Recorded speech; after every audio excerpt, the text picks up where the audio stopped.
এটা হচ্ছে আজকে মোচার চপ বানানো হয়েছে। বাড়িতে মোচা ছিল, তো এই জন্য কী করা যায়, অনেক দিনের মোচা, আর এই মোচাটা হচ্ছে মথুরাপুরের মোচা।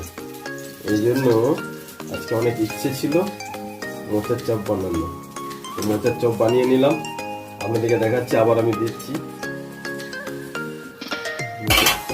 যদি আপনাদের ভালো লাগে আমাকে সাথে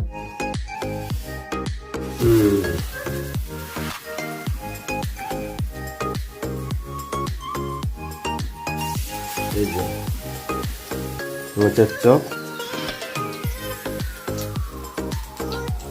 এখন রান্না করতে আমার বর, এখন আমি ক্যামেরাম্যান হয়েছি, ভিডিও বানাচ্ছি।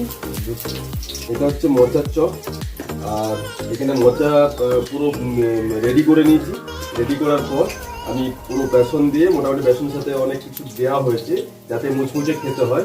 তাহলে দেখতেই পাচ্ছেন অলরেডি আমার হয়েছে। আর এই একটা আবার মোচাটা রেডি করে এইভাবে মোটামুটি আপনাকে ছাড়তে হবে।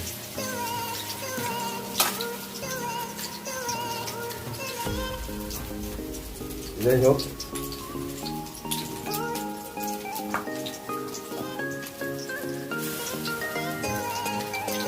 তারা মোচার চপ খেতে ভালোবাসেন তারা অবশ্যই আসবেন আমার এই মোচার চপ। আমি এই সময় করতে আমি খুব ভালোবাসি। প্রথমত দেখেছেন মোচার চপ, এটা ঘরোয়া মোচা, মানে এই জিনিস খেলে অবশ্যই আপনাদের মানে কি বলবো বারবার খেতে ইচ্ছে করবে, এটুকু বলতে পারি। এবং খুব তাড়াতাড়ি দোকানে আমি একটা দেবো চিন্তা ভাবনা করছি, কারণ মোচার চপ বা আরও চপ এগুলো হচ্ছে ঘরোয়া জিনিস বানাবো। তো চলুন সবাই লাইক